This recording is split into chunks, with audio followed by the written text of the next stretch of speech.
Shalom Bapak Ibu Saudara yang dikasihi oleh Tuhan. Pertama-tama saya ucapkan kepada Bapak Ibu selamat apa? Selamat merayakan hari Pentakosta. Kita percaya bahwa kita semua sudah diberkati oleh Tuhan dan kita sama-sama juga hidup kita dipimpin dan dituntun oleh kuasanya. Karena apa? Karena Roh Kudus Tuhan ada di dalam hidup kita. Bapak Ibu Saudara yang dikasihi oleh Tuhan, siang hari ini saya akan mengajak kepada Bapak Ibu untuk belajar bersama-sama tentang apa yang Tuhan sudah sampaikan kepada setiap kita, khususnya mengenai Roh Kudus. Oleh karena itu siang hari ini mari kita bersama-sama membacakan firman Tuhan dari Injil Yohanes pasalnya yang ke-14. Injil Yohanes pasalnya yang ke-14, kita akan perhatikan ayat 15, 16, dan 17.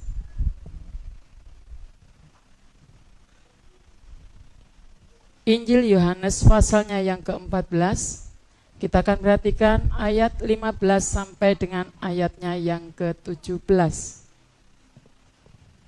Mari kita bersama-sama memperhatikan dan saya akan bacakan akan firman Tuhan ini dengan pelan-pelan. Jikalau kamu mengasihi aku, kamu akan menuruti segala perintahku. Aku akan minta kepada Bapa, dan ia akan memberikan kepadamu seorang penolong yang lain, supaya ia menyertai kamu selama-lamanya, yaitu Roh kebenaran.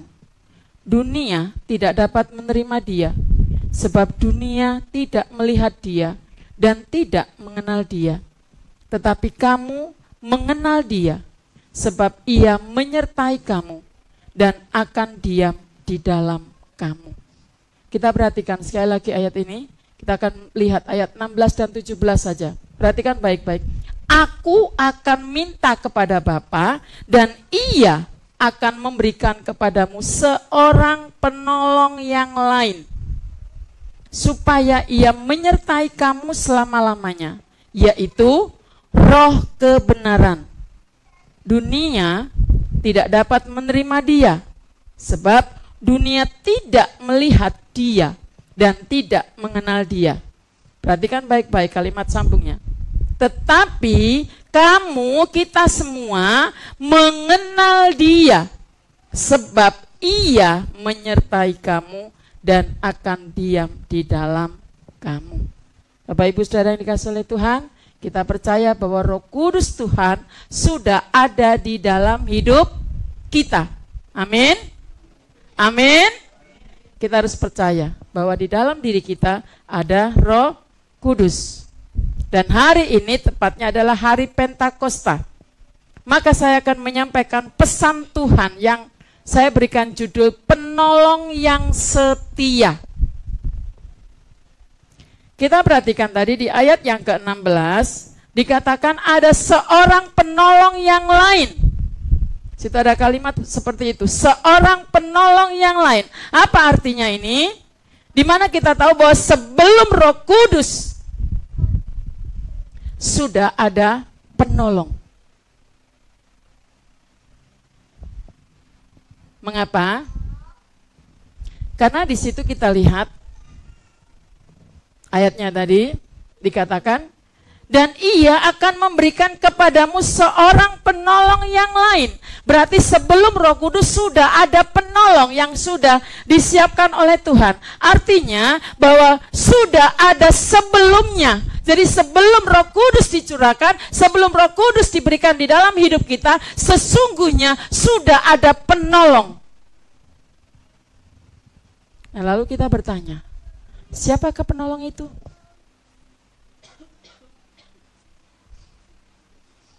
Penolong itu adalah firman Allah sendiri.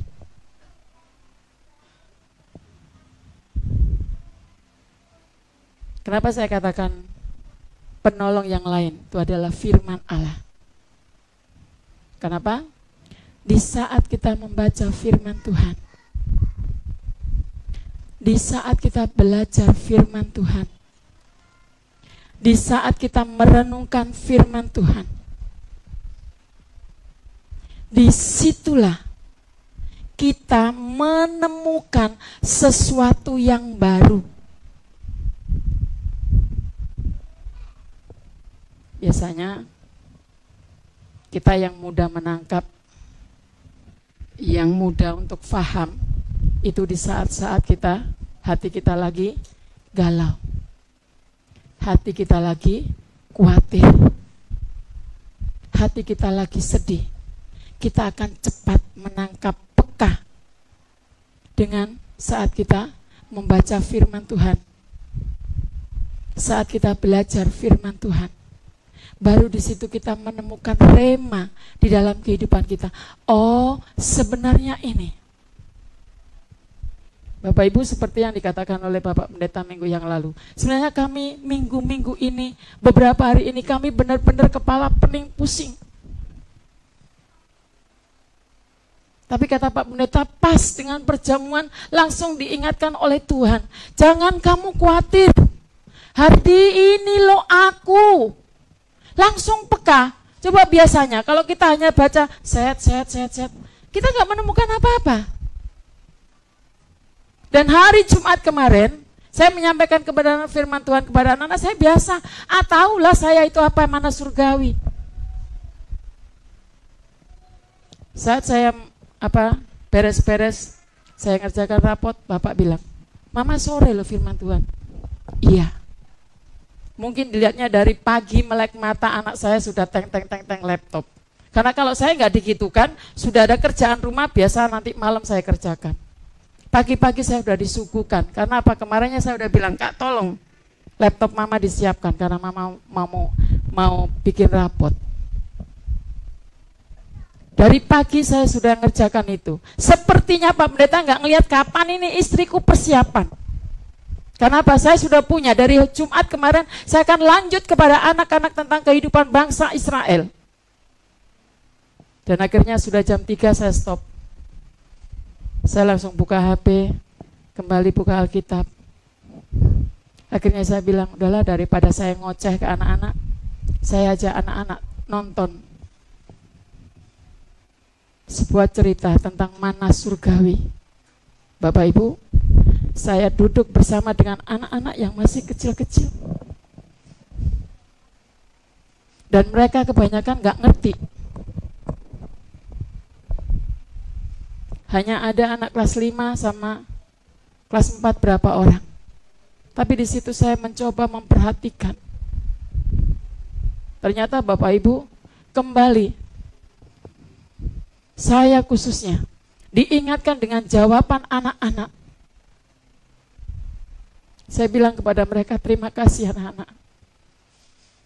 Dari jawaban kalian, kalian mengingatkan ibu, mengingatkan nenek, yang mungkin minggu-minggu ini benar-benar takut, benar-benar khawatir. Bisa enggak ya? Bisa enggak ya? Nah, itulah yang saya maksudkan. Bahwa sesungguhnya firman Tuhan ini juga menjadi penolong di dalam kehidupan kita. Memberikan kekuatan kepada kita, menghibur kita. Memberikan semangat, dorongan kepada kita. Di saat kita papa, di saat kita nggak ada kekuatan apa-apa. Makanya di dalam ayat yang ke-16 tadi dikatakan, seorang penolong yang lain. Kenapa? Jujur dalam kehidupan kita selama ini kita sebagai orang Kristen taunya kalau penolong itu hanya Roh Kudus. Karena tahu bahwa Roh Kudus itu diturunkan oleh Tuhan untuk menolong kita, mendampingi kita, membela kita dan lain sebagainya. Tetapi ternyata setelah saya merenungkan bagian firman Tuhan ini, oh, bukan hanya Roh Kudus saja yang akan menolong kita, tetapi firman Tuhan juga akan memberikan pertolongan di dalam kehidupan kita. Oleh karena itu Bapak Ibu Saudara yang dikasihi oleh Tuhan, jangan pernah kita lupa. Kita juga butuh Roh Kudus untuk menolong kita. Kita juga perlu firman Tuhan untuk membantu kita. Oleh karena itu antara firman Tuhan dan Roh Kudus mereka bekerja bersama-sama untuk menolong kita, membela kita, menghibur kita, menguatkan kita, dan lain sebagainya. Bapak Ibu Saudara yang dikasihi oleh Tuhan, kalau Roh Kudus dan firman Tuhan sudah bekerja bersama-sama, maka saya katakan siang hari ini bahwa pertolongannya itu adalah sempurna. Jadi dengan jelas, tegas, kita tidak boleh pilih salah satu. Mengapa? Karena iblis juga ngerti firman Tuhan. Iblis juga hafal firman Tuhan. Mungkin sama kita lebih hafal iblis daripada kita. Iblis juga lebih ahli daripada kita. Jujur, saya kalau ditanya, seperti contoh, serahkanlah hidupmu kepada Tuhan. Alamatnya di mana? Saya mungkin masih, di mana ya? Di mana ya? Tapi kalau iblis yang ditanya langsung berbunyi, alamatnya di sini, di sini. Itu yang saya maksud. Dia lebih hafal, lebih tahu, lebih ngerti daripada kita. Karena jujur, kalau siang hari ini ibu bertanya, siapa yang sudah kata membaca Alkitab ini? Kita masih paling, aku baru Matius. Mungkin, aku sampai di Matius pasalnya yang ke-12. Padahal mungkin di awal tahun kita sudah punya komitmen, mulai tahun ini aku mau membaca dengan rutin dari depan ke belakang terus. Tetapi jujur Bapak Ibu, halangannya banyak. Kita mau bangun pagi, mau berdoa saja, kalau udah kesiangan langsung kabur. Makanya kalau mama udah kesiangan langsung cetek. Lupa mau ngomong terima kasih Tuhan. Semalam aku sudah bisa tidur nyenyak aja, nggak bisa. Gak ngerti kemarin ini cucu saya satu, sepanjang perjalanan dia nyanyi. Kawan-kawan ingat selalu, mau makan berdoa dulu, mau tidur berdoa dulu. Ya itu mungkin mengingatkan kami. Nilo nekung, kalau mau ngapa-ngapain itu berdoa dulu. Tapi kadang-kadang kita ini gak ngerti. Kenapa merasa kita bisa, merasa kita mampu, merasa kita sehingga segala sesuatu kita kerjakan sendiri, kita lupa.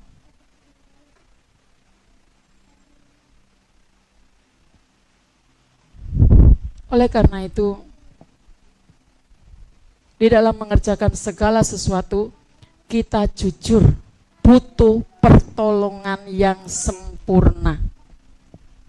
Karena kalau tidak, pertolongan kita itu tidak sempurna.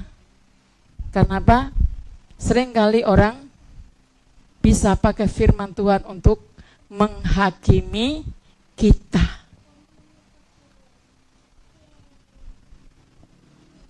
Tapi di saat kita punya Roh Kudus, maka kita yakin dan percaya firman Tuhan bukan mendatangkan penghakiman, tetapi firman Tuhan itu menunjukkan kepada kita bahwa anak-anak Tuhan akan dapat melihat perkara yang dahsyat, perkara yang luar biasa di dalam kehidupan kita.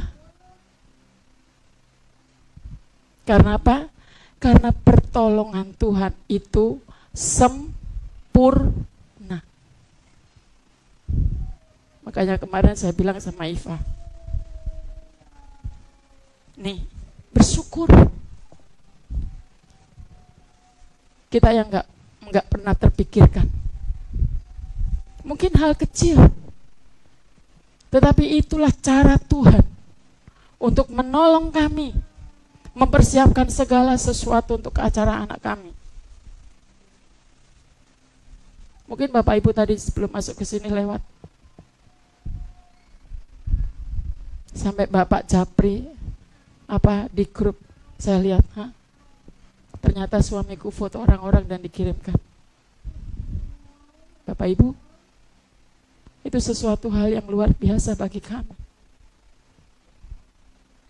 Tante Magda kemarin aja ikut rapat, selesai Tante Magda ngomong, aku sebenarnya pengen nangis, Pak. Bapak itu, Ibu, buat kami luar biasa pertolongan Tuhan.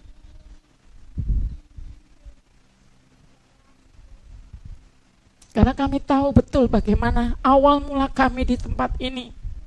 Pelayanan bersama Bapak Ibu.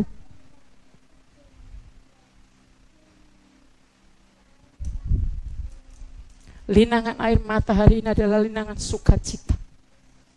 Linangan di mana Tuhan menyatakan, Nilo, bukti kalau aku tuh tidak meninggalkan kamu. Aku tidak membiarkan kamu. Tetapi aku menolong kamu.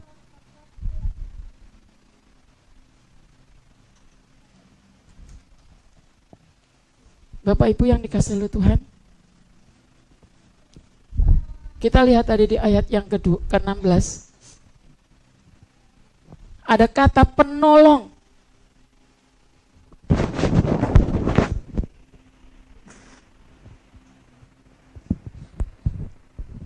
Di kata penolong, di sana dikatakan Roh Kudus.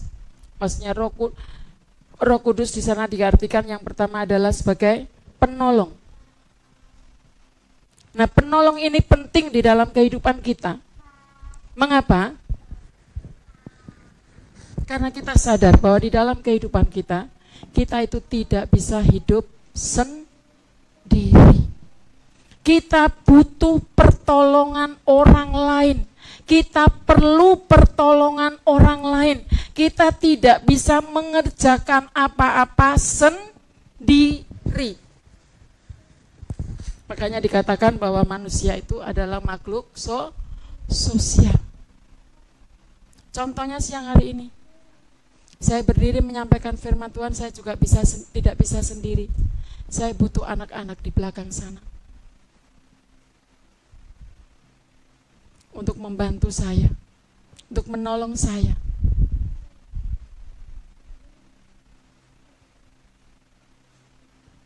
Kami punya rencana untuk pernikahan anak kami. Kami butuh Bapak Ibu. Kami butuh tetangga untuk menolong kami. Saya nggak akan bisa membersihkan rumput di lapangan itu sendiri. Tapi kita butuh pertolongan orang lain. Saat saya membaca firman Tuhan ini, saya juga butuh sebuah pertolongan, kacamata. Karena apa? Mata saya sudah kurang dalam penglihatan. Ada banyak hal di dalam kehidupan kita yang menyadarkan bahwa kita itu tidak bisa hidup sendiri. Demikian juga dengan kehidupan kerohanian kita. Kita juga butuh pertolongan untuk menjalani, menghadapi akan kehidupan kita sepanjang Tuhan mempercayakan kepada setiap kita untuk hidup di dalam dunia ini. Tapi jujur Bapak Ibu Saudara yang dikasihi oleh Tuhan, kadang-kadang kita hidup itu begitu sombong. Merasa apa? Merasa aku gak butuh kamu. Aku gak perlu kamu. Apalagi kalau dibarengi dompetnya itu selalu ada uang. Sehingga merasa semuanya bisa aku bayar dengan uang. Pertanyaannya, kalau kita sakit, butuh gak pertolongan? Sangat-sangat butuh.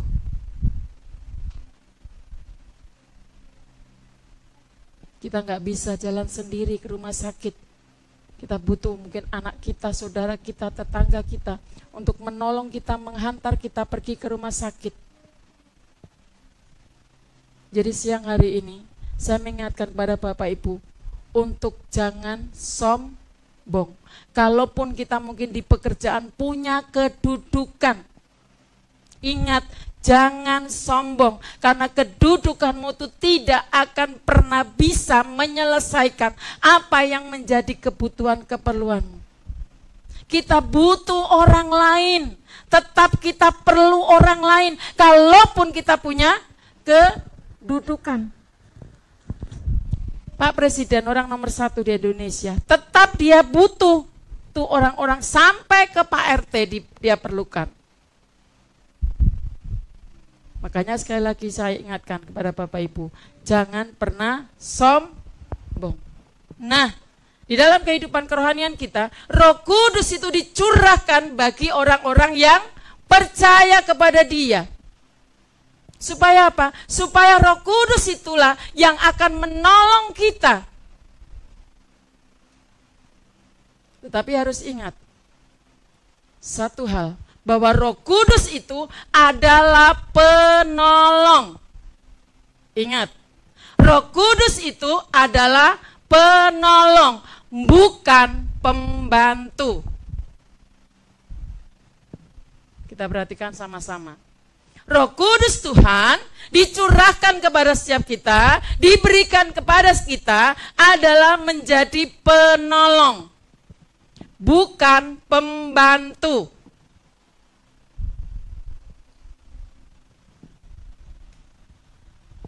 Jujur, kita seringkali memperlakukan Roh Kudus seperti pembantu, bukan penolong. Mengapa saya katakan demikian? Karena antara pembantu dan penolong itu berbeda. Istri, penolong atau pembantu? Mana bapak-bapak? Istri, bapak-bapak itu penolong atau pembantu? Benar. Jujur. Penolong atau pembantu? Nah, ini Iva Thomas mana? Calon pengantin. Tetapi yang di lapangan biasanya istri sebagai ayo, yang jujur sudah langsung ngomong pembantu. Apalagi kalau masih kuat, masih sehat, punya gaji, punya kedudukan, pulang-pulang taruh sepatu aja, teong-teong, langsung duduk mencingkrang. Kopi mana? Hah? Nanti habis minum kopi, Mak, makan Mak, siapkan Mak.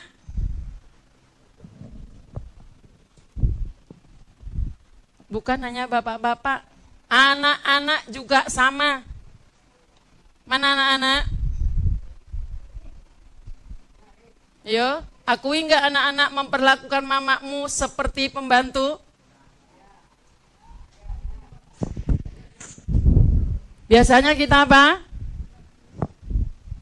Main HP, duduk diam, kakinya lagi diangkat mecingkrang tinggi-tinggi. Mamanya nyapu ngepel, minggir, kakinya diangkat lagi. Minggir. Iya mama. Jadi bosnya duduk di atas kursi mecingkrang, pembantunya nyapu ngepel. Habis gitu, Ma aus minum, Ma udah mateng belum makan. Yo, sadar atau tidak, sebetulnya kita sudah memperlakukan mama istri sebagai pembantu. Tetapi firman Tuhan bilang apa? Istri itu adalah penolong. Yo, bertobat ya bapak-bapak. Bantu. Gak salah kok. Kalau bapak-bapak habis minum kopi diangkat sendiri, gelasnya taruh tempat cucian. Puntennya gak dikurangi sama Tuhan. Tapi kadang-kadang kita jaga gengsi. Wah, kamu enak di rumah diam-diam dari pagi, aku udah capek di kantor. Macam banyak kali cakapnya. Sudah tahu cucian piring numpuk, bukannya dibantu cuci, istri omelin. Kalau bapak ibu pernah lihat YouTube, dia bilang apa? Oh tunggu, ya. Yeah. Lama-lama apa? Dia duduk manis. Syukur. Emang aku pembantu di sini. Aku kok jadikan istri apa pembantu? Karena saya kalau nonton itu ketawa sendiri ya. Memang itulah gaya hidup kita sebenarnya. Tapi kita nggak sadar.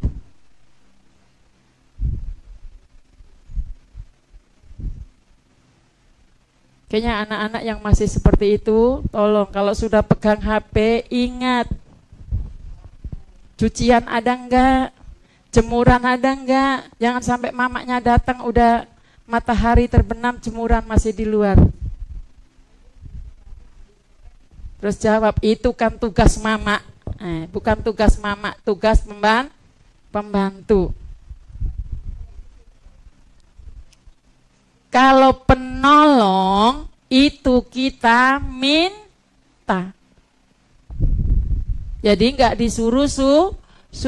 Kalau pembantu tadi disuruh. Bikin kopi, Mak. Makan, Mak. Tapi kalau penolong kita minta.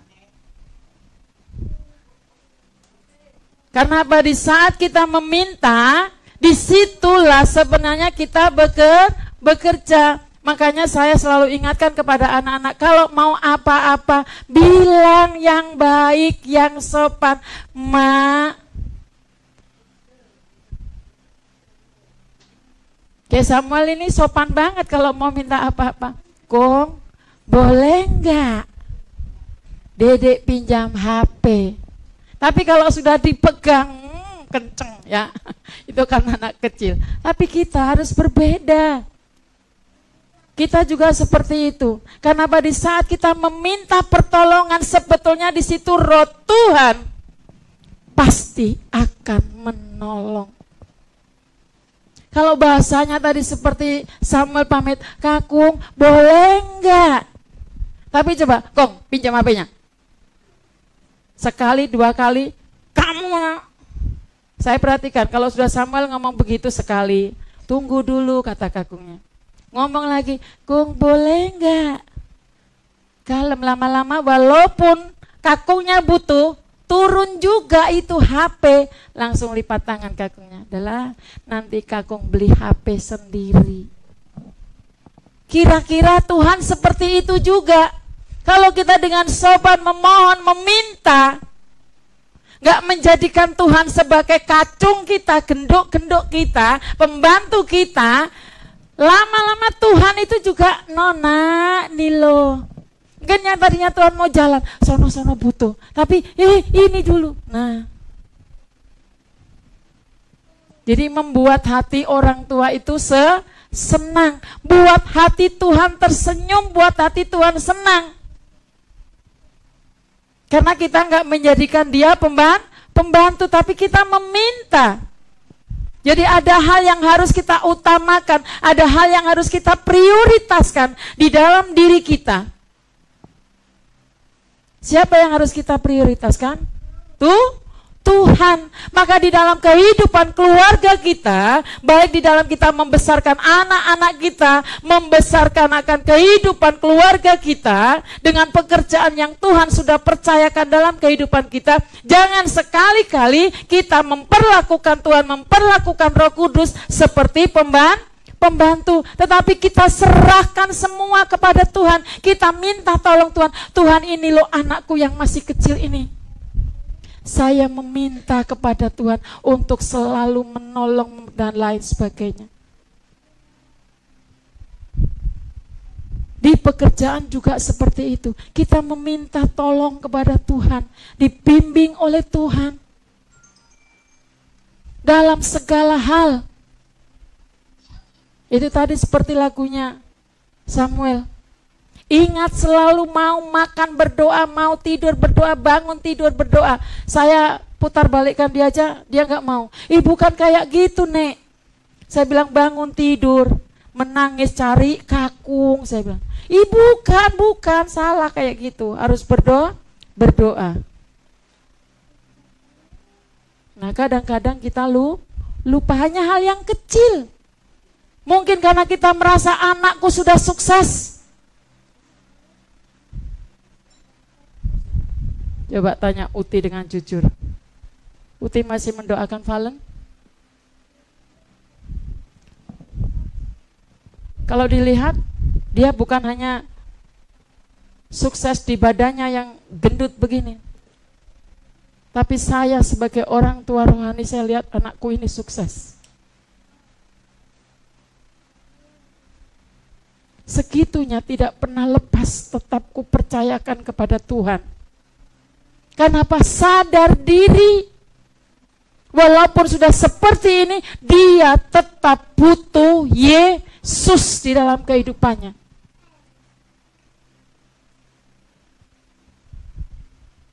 Bapak Ibu jujur, kita sudah aman bergereja di tempat ini.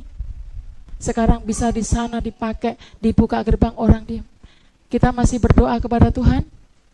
Apa sudah tidur? Lelap. Diingatkan Pak Pendetanya, Pak ayo kalau Sabtu berdoa lagi Pak. Ingat dulu waktu belum, rajin sampai kita puasa, terus di sini makan sayur asem, makan orek tempe kalau buka puasa. Sudah dikasih lu kemana? Ayo, sekarang balik lagi. Ingatkan majelisnya jangan diem aja. Colek Pak Pendeta, ayo Pak.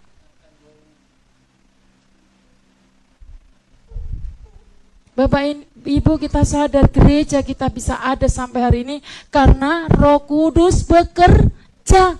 Kemarin minggu sudah dikasih tahu sama kita, nggak punya apa-apa, kita nggak pernah kasih duit, nggak pernah kasih domba, nggak pernah kasih apa-apa.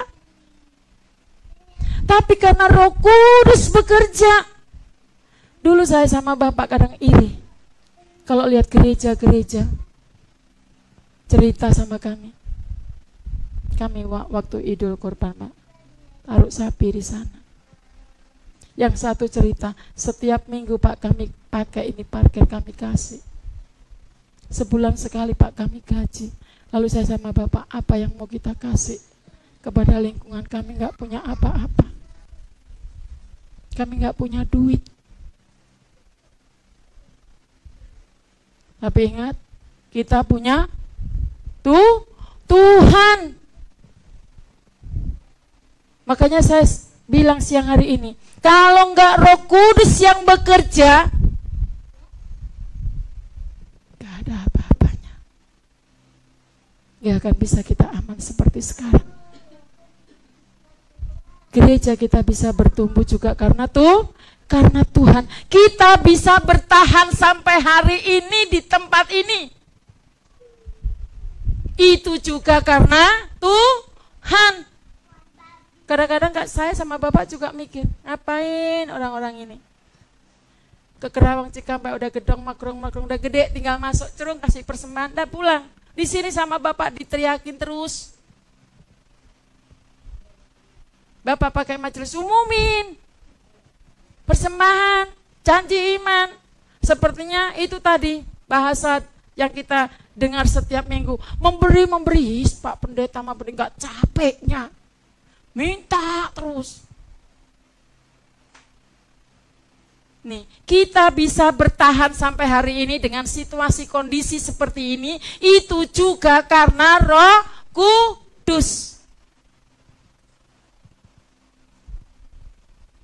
Maka kita bisa melihat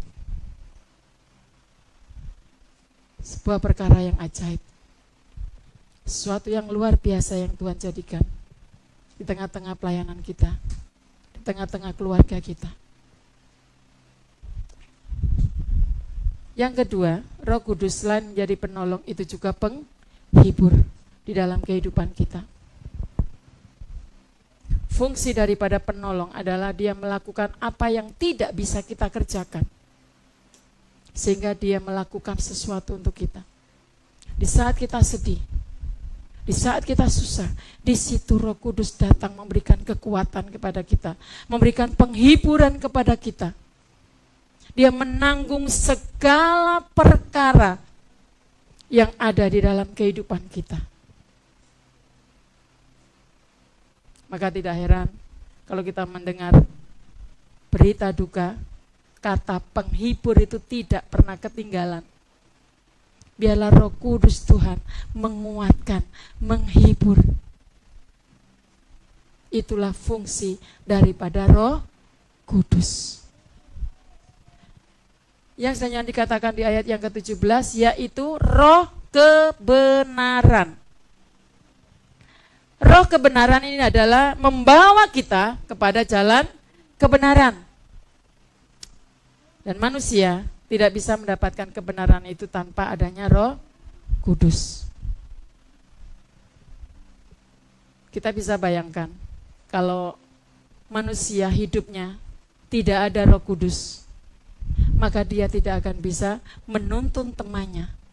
Ibarat kasarnya, orang buta tuntun orang buta. Tetapi kalau kita sebagai anak-anak Tuhan, kita sebagai murid Yesus, dan hidup kita dipenuhi dengan Roh Kudus diam di dalam hidup kita, maka kita bisa menuntun orang lain kepada jalan yang benar. Nah, makanya di dalam kehidupan kita perlu Roh Kudus ada dan diam di dalam kehidupan kita. Nah, hari ini contohnya. Kalau enggak karena Roh Kudus, kita sudah enak-enak di rumah, tiduran di rumah, nyantai-nyantai di rumah. Apalagi ini libur panjang. Kita punya alasan, ngapain? Libur kan? Manfaatkan hari libur dengan baik. Kita enggak usah ke gereja. Karena tidak ada Roh Kudus sehingga kita nyantai-nyantai tidur di rumah. Tetapi kalau ada Roh Kudus ingatkan kita, menolong kita. Hayo hari Minggu cepat. Akhirnya kita melangkah datang ke gereja. Kita sampai hari ini bisa duduk diam di tempat ini, itu juga karena Roh Kudus yang menetapkan kita. Ingat, firman Tuhan katakan apa? Bukan kita yang pilih Tuhan, bukan kita yang cari Tuhan, tetapi Tuhan yang cari kita, Tuhan yang pilih kita. Maka dari itu kita harus ingat, dan Roh Kudus yang menyadarkan kita, mengingatkan kita, menginsapkan kita. Sehingga kalau kita mulai malas, mulai lupa, ada Roh Kudus yang berbisik dalam kehidupan kita. Jujur kita kan ada banyak alasan. Gak hanya karena libur.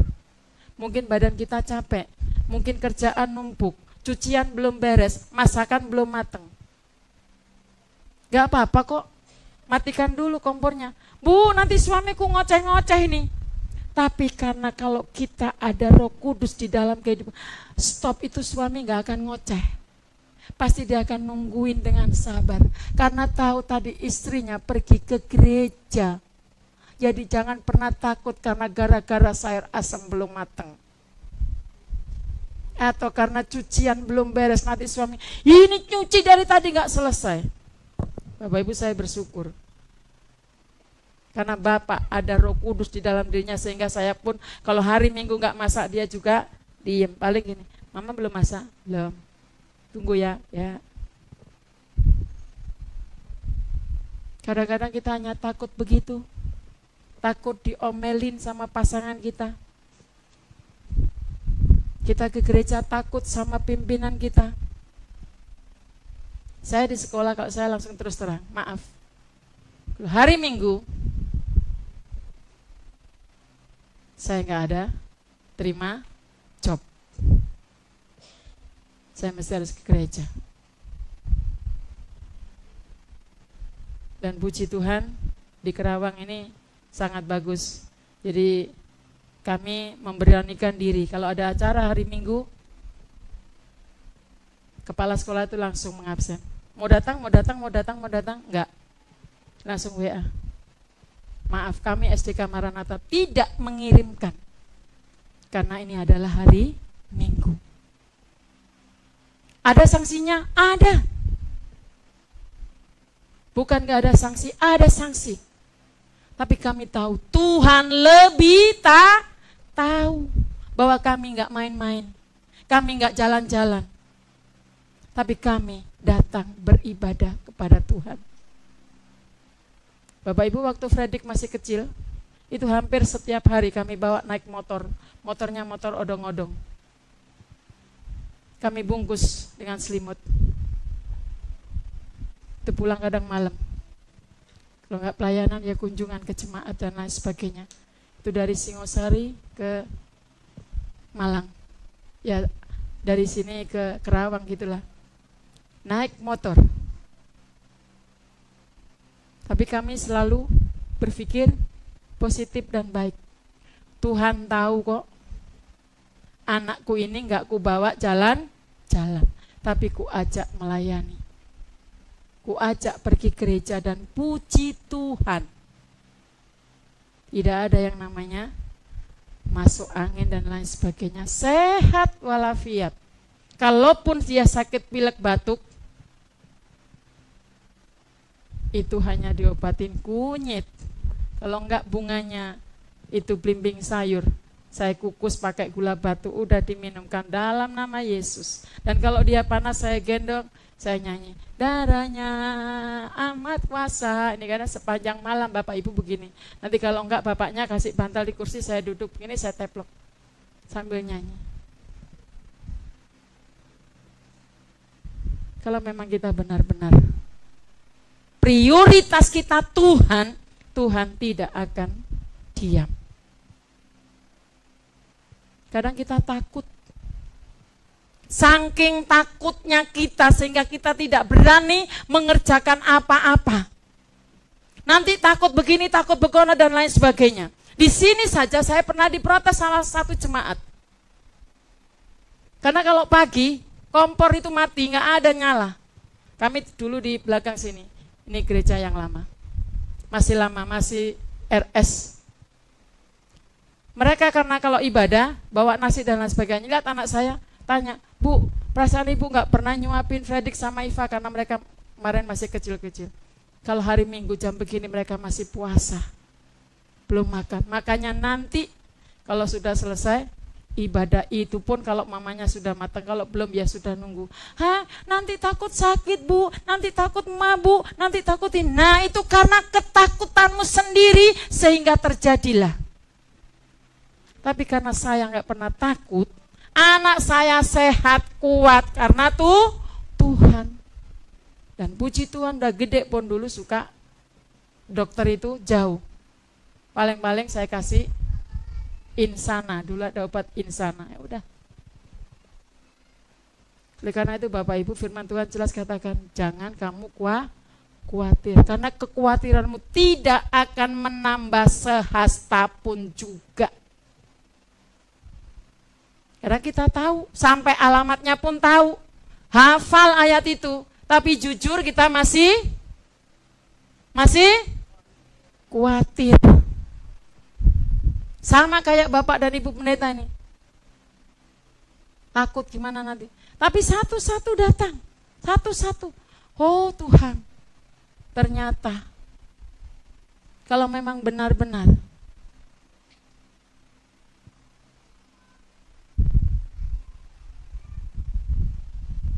Dan jujur kalau kita mengandalkan kepada manusia, kita akan sakit hati, akan kecewa, akan putus asa. Sepertinya dulu waktu kamu repot aku begono, sekarang giliran aku repot kamu enak nyantai. Akhirnya apa? Kita ngomel-ngomel sendiri, capek sendiri. Jadi itu tadi prioritas Tuhan. Karena Roh Kudus sudah ada di dalam diri kita.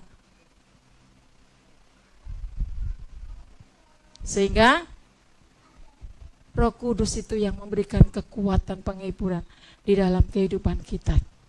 Nah, Bapak Ibu Saudara yang kasih oleh Tuhan, di sini kita lihat bahwa Roh Kudus tidak hanya memberikan penolong, penghibur, tapi juga membawa kita kepada kebenaran, menuntun kita.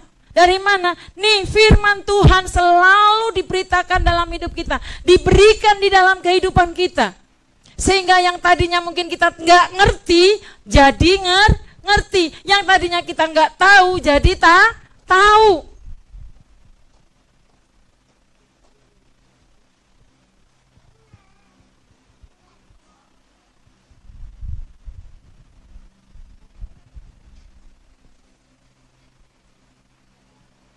Saudara, seperti anak sekolah minggu kemarin, saya jelaskan satu-satu dari 10 hukum.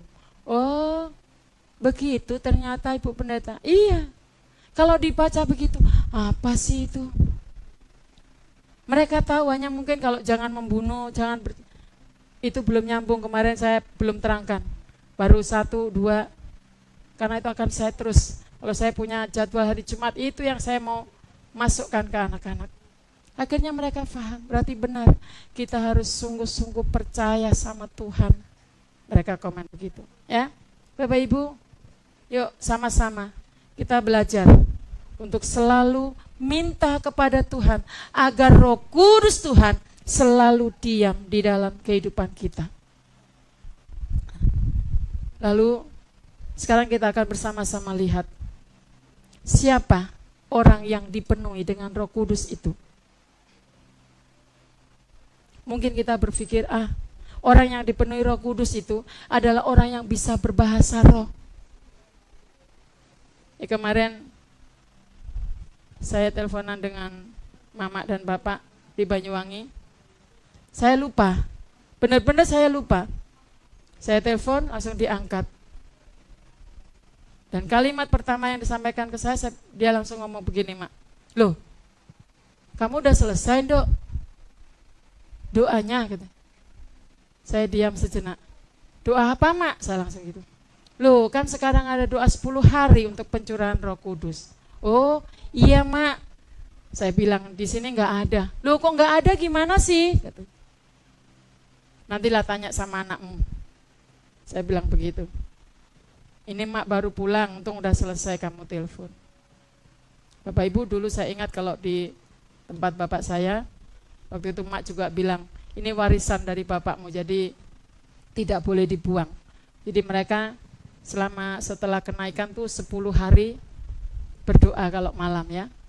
Jadi berdoa meminta supaya setiap kita itu dipenuhi dengan Roh Kudus. Dan biasanya itu ditumpangin tangan begitu ya, kalau mereka ada yang berdoa dengan bahasa roh, itu biasanya bapak saya langsung mendekati gitu ya. Karena dulu saya masih kecil, saya suka lihat, oh kenapa itu dipegang-pegang kepala, lalu saya banyak bertanya ke bapak, akhirnya ngerti juga. Mungkin Uti yang dari GPDI juga pernah mengalami hal seperti itu. Karena kalau orang GPDI seperti itu, 10 hari meminta pencurahan Roh Kudus. Nah, Bapak Ibu, ternyata sangat sederhana sekali. Tidak salah kalau orang bisa berdoa berbahasa roh, tidak salah. Itu adalah sebuah karunia. Jadi bukan berarti orang yang dipenuhi dengan Roh Kudus itu harus bisa berbahasa roh. Bukan seperti itu. Tapi caranya sangat sederhana.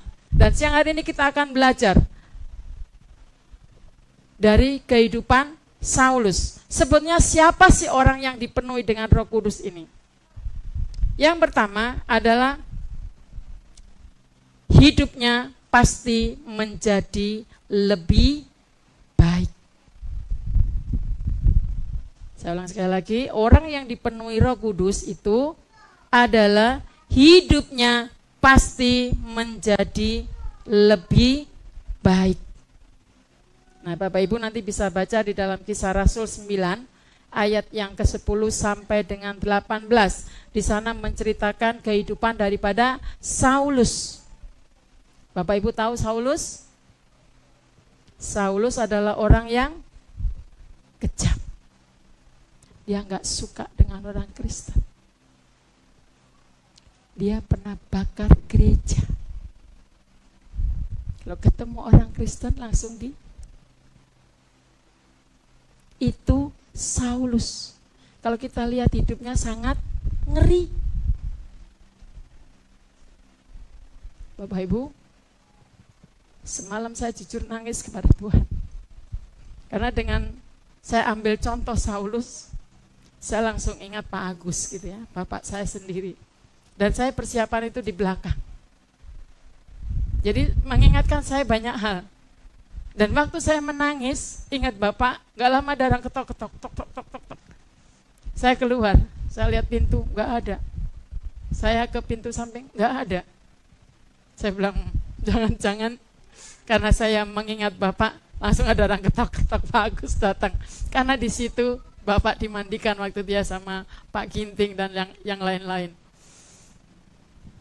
Langsung saya diam, duduk gini, saya gini. Saya mau baca lagi Kisah Rasul itu, contoh Saulus. Saya bilang, Tuhan, jangan aku ambil contoh Saulus, contoh yang lain aja lah. Kayak ini kayak bapakku gitu ya. Bapak Ibu, bapak saya beginilah kayak Saulus itu ya.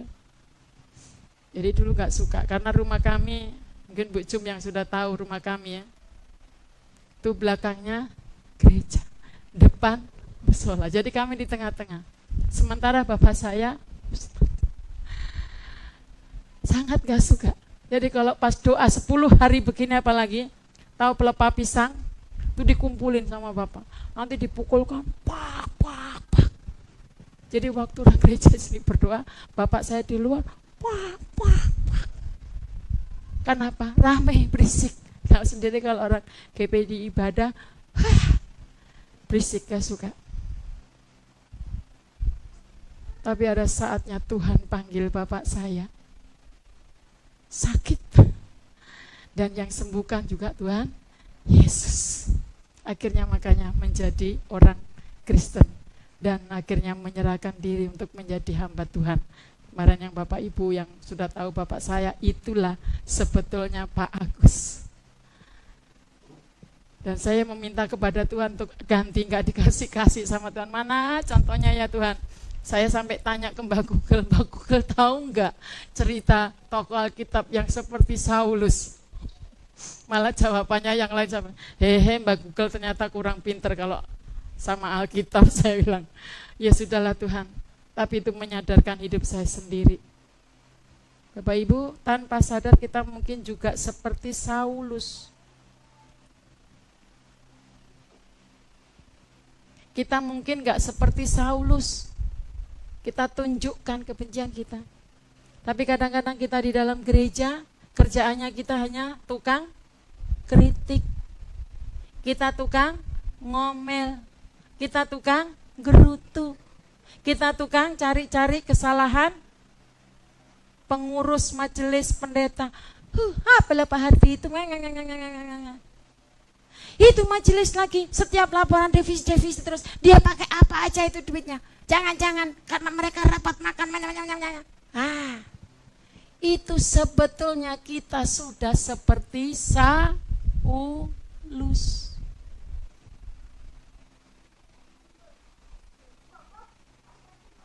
Makanya yuk kita belajar koreksi diri. Tujuan kita datang ke tempat ini mau ngapain? Atau mau hanya lihat, oh baju Magda ya bagus banget ini.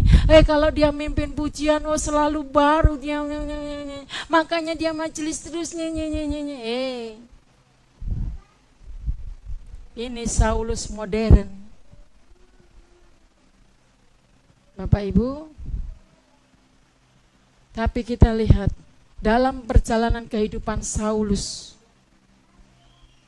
waktu ada di Damsik, Tuhan menampakkan diri, dan dia di situ didoakan oleh Ananias, ditumpangin oleh Ananias, tumpang tangan sehingga Roh Kudus tercurah di dalam kehidupannya.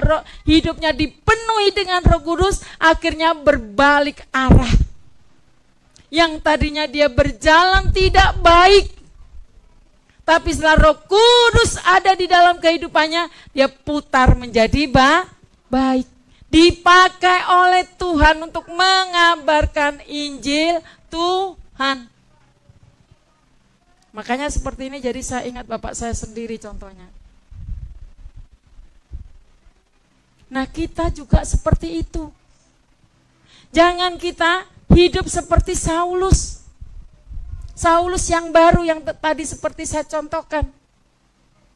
Tapi karena di dalam hidup kita ada Roh Kudus, kita berbalik menuju kepada yang baik. Gak terus di sini. Kalau terus di sini, ini berarti hidup kita tidak ada Roh Kudus. Adanya gak tahu roh siapa itu. Tapi kalau hidup kita sudah ada Roh Kudus, kita berbalik. Kalau tahu Pak Pendeta salah ya diingatkan. Kalau tahu majelisnya keliru mungkin gak usah protes, datang temu, Bu Jum ini kok begini-begini ya, Magda kok ini gini-gini ya. Gak usah ngeng, apalagi sampai diceritakan kemana-mana. Nah, kalau kita masih seperti itu, Saulus ini masih ada dalam kehidupan kita. Yuk kita berubah, bertobat menjadi Paulus. Kita lihat, dia dipakai oleh Tuhan dengan luar biasa. Kalau kita perhatikan Alkitab kita ini, dalam perjanjian baru saja ada berapa pasal, ada berapa kitab? Tak kasih hadiah nanti kalau tahu.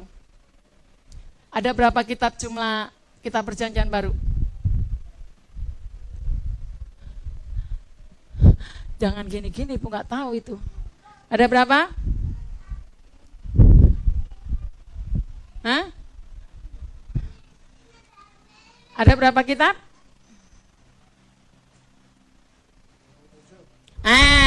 Dapat hadiah dia. Tapi suka apa ya? Coba perhatikan. Ada banyak surat-surat yang ditulis oleh Paulus. Itu setelah hidupnya dipenuhi dengan Roh Kudus. Jadi mama-mama, kalau kita kumpul-kumpul, jangan ngegibah. Kalau kita ngegibah berarti hidup kita masih sonono. Masih tidak ada Roh Kudus. Obrolin kayak firman Tuhan. Kalau kita dengar teman kita sakit, yuk kita kunjungan yuk. Jangan syukur sakit makanya dengar. Hei, berhenti, stop. Ceritakan firman Tuhan. Jadilah kita seperti Paulus. Jangan hanya tukang kritik.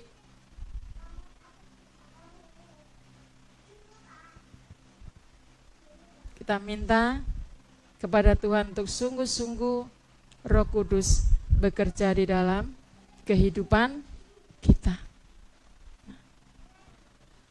Bapak Ibu Saudara yang dikasihi oleh Tuhan, dalam kehidupan kita selalu menuju kepada hal yang baik. Yang jahat dibuang, ditinggal. Selanjutnya tadi kita lihat dari kehidupan Paulus yang tadinya adalah orang yang benci, tapi sekarang dia cinta akan pekerjaan Tuhan.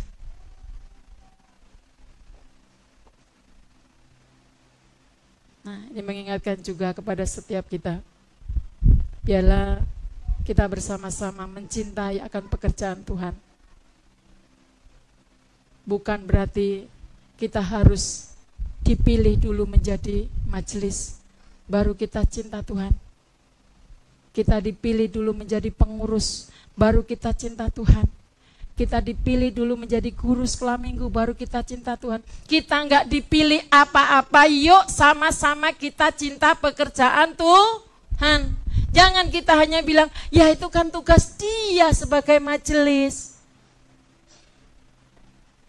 Bukan tugasku itu. Urusannya majelis itu. Pikirin majelis kalau defisit gimana caranya cari duit, pikirin. Aku kan udah kasih persembahan. Gak boleh. Kalaupun kita tidak duduk diangkat menjadi majelis. Sama kita guru sekolah minggu. Yang tidak jadi guru sekolah minggu santai-santai.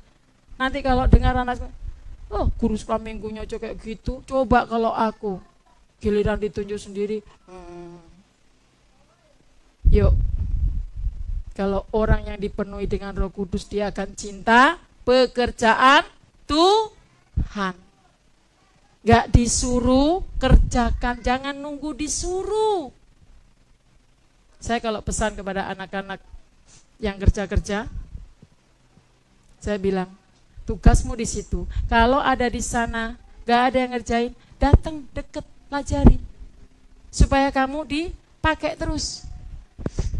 Pengalaman ibu begitu. Karena sadar diri bukan lulusan pendidikan. Tapi di sana gimana sih ngadepin anak kelas 1, gimana kelas 2, gimana kelas 3. Saya nggak pernah disuruh sama kepala sekolah kalau ada jam kosong. Belina ke sana nggak. Tapi saya lirik, oh kok di situ nggak ada guru ya, saya masuk. Pelajaran apa nak? Oh ini sampai di mana nak? Saya punya kelas sendiri. Nanti selesai saya bilang, maaf ya ibu mau ke atas dulu. Mau kasih tugas ke kakak, mau kelas 4. Nanti turun lagi. Capek, apalagi saya naik turun. Nah itu namanya cinta pekerjaan. Nah sama dengan kita. Cinta akan pekerjaan Tuhan gak usah disuruh-suruh. Nungguin Pak Pendeta, kapan ini rumput sudah gondrong di depan. Tapi Pak Pendeta gak umumin kerja bakti. Ya gak usah lah. Gak usah kita datang ke tempat ini. Nanti kalau boleh ruang yang kosong itu dibersihkan. Siapapun yang mau datang berdoa, monggo silakan. Karena itu adalah orang-orang yang cinta akan pekerjaan Tuhan. Bapak Ibu Saudara yang dikasihi oleh Tuhan, itu merupakan ciri daripada orang-orang yang dipenuhi dengan Roh Kudus.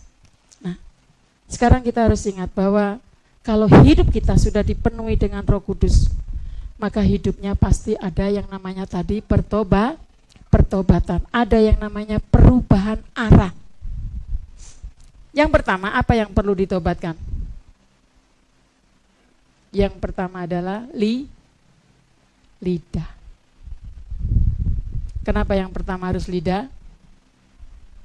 Jujur, kadang-kadang tanpa sengaja saat kita ngobrol, kita sudah berbohong.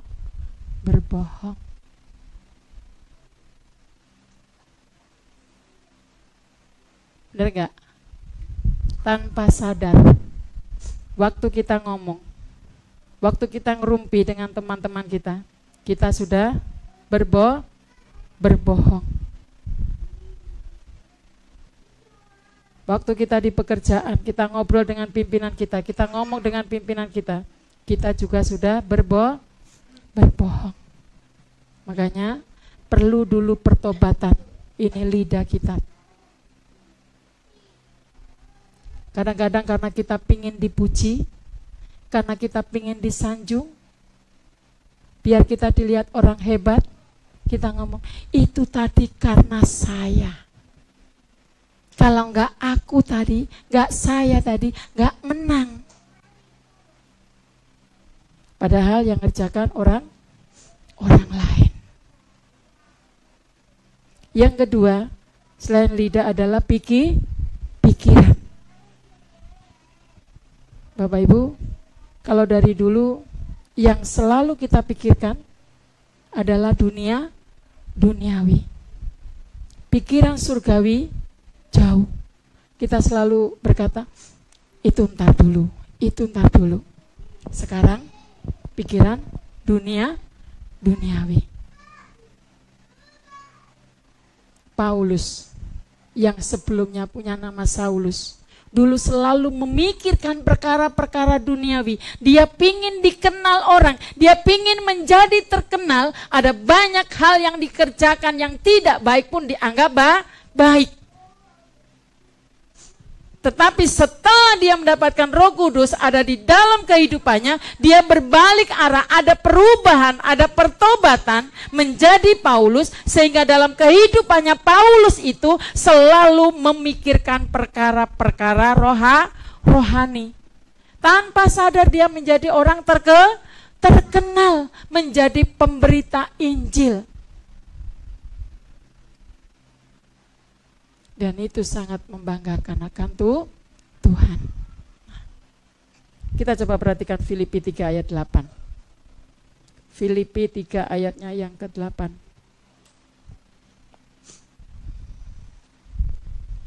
Filipi pasalnya yang ketiga ayat yang ke-8. Saya baca mulai dari ayat yang ke-7 ya. Tetapi apa yang dahulu merupakan keuntungan bagiku, sekarang ku anggap rugi karena Kristus. Malahan segala sesuatu ku anggap rugi karena pengenalan akan Kristus Yesus Tuhanku lebih mulia daripada semuanya. Oleh karena Dialah aku telah melepaskan semuanya itu dan menganggapnya sampah supaya aku memperoleh Kristus. Apa yang dulu dikerjakan sepertinya baik, sepertinya membawa dia akan tenar. Tetapi sekarang setelah dia punya Kristus dan diam di dalam kehidupannya, dia anggap itu semuanya rugi.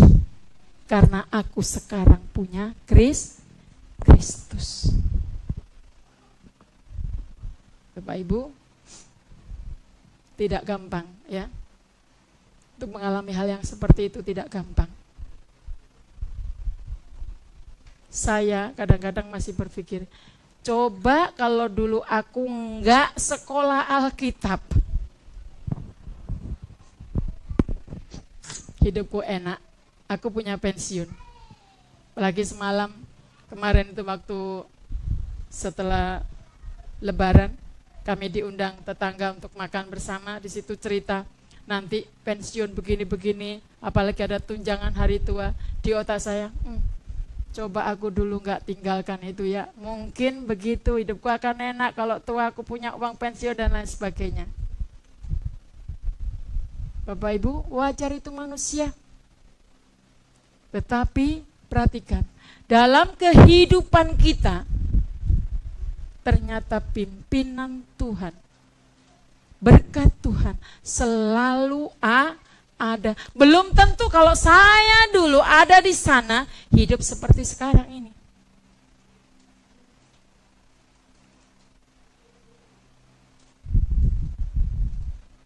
Nah, jadi jangan pernah merasa rugi. Saya kemarin benar-benar marah gitu ya. Karena ada salah satu orang tua yang bilang, saya nggak mau kalau anak saya sekolah Alkitab menjadi pendeta. Saya akan bilang, kamu nggak punya uang. Karena pendeta itu tidak ada uangnya. Bapak Ibu jujur saat itu saya langsung, Tuhan ampuni dia. Saya langsung bilang, berarti kamu lihat ibu nggak punya duit. Berarti kamu lihat ibu nggak makan. Kalau ibu nggak minta-minta. Saya marah benar. Saya bilang, kamu nggak pernah lihat itu Yosef Tong. Punya duit nggak? Akhirnya dia berdalih karena dia lebih pintar ngomong daripada saya. Dia berdalih. Saya bilang stop. Bilang sama Tuhan, ampuni saya Tuhan. Bapak Ibu jujur kadang kita sebagai orang tua pun, kalau mau menyerahkan anaknya untuk menjadi hamba Tuhan, cari anaknya yang bodoh. Cari anaknya yang cacat. Yang pintar jangan Tuhan supaya dia jadi dokter. Tapi yang bodoh, yang cacat ini pakai Tuhan. Diserahkan sungguh-sungguh sama Tuhan, ini yang cacat. Pakai Tuhan anakku, aku ikhlas kalau ini yang kau pakai. Tapi yang ini jangan.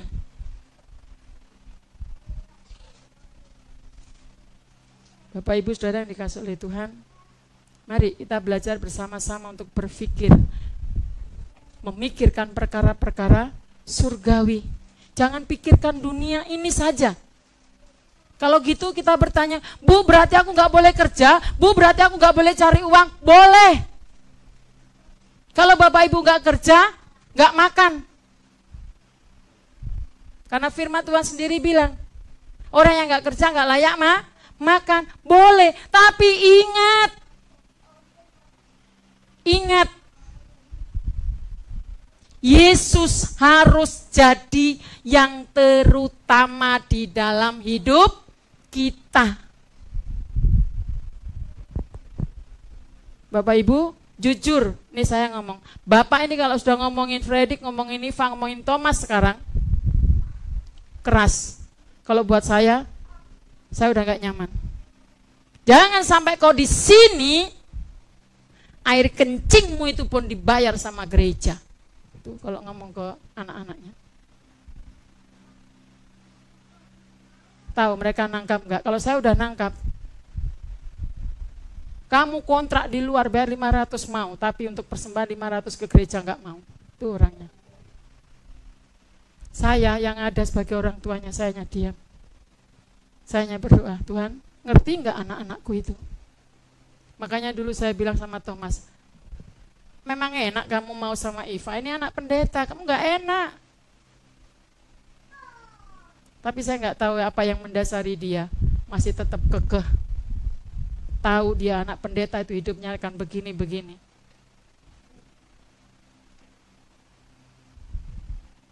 Bapak Ibu, sebenarnya dari sini kita belajar. Kita sudah diberkati oleh Tuhan dalam pekerjaan kita, anak-anak kita. Tapi yang selalu kita pikirkan itu adalah kebutuhan duniawi kita saja. Kita lupa memikirkan perkara-perkara rohani. Saya senang dia nggak ikut kerja bakti, walaupun kemarin ibu nggak makan lu pizzanya, jadi nanti kirim satu, ya. Nah itu dia punya cara. Ingat, ini aku kerja dikasih sama Tuhan loh, aku diberkati Tuhan loh.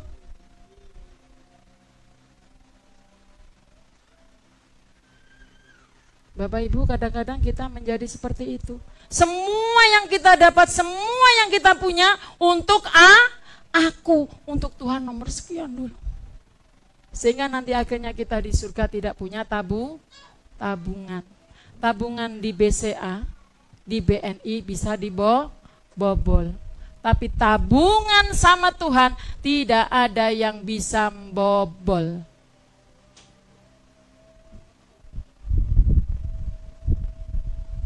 Dulu kalau saya khotbah begini, waktu saya pelayanan di GKT, enak. Bener enak, ceplas. Tapi sejak saya ikut Bapak di situ benar-benar saya tahu ternyata ngomong jangan khawatir, ngomong seperti sekarang ini benar-benar sakit. Kenapa? Harusnya enak dinikmati sendiri. Tetapi Bapak Ibu, inilah yang namanya belajar. Jangan kita hanya masuk surga, tapi kita nggak punya mahkota.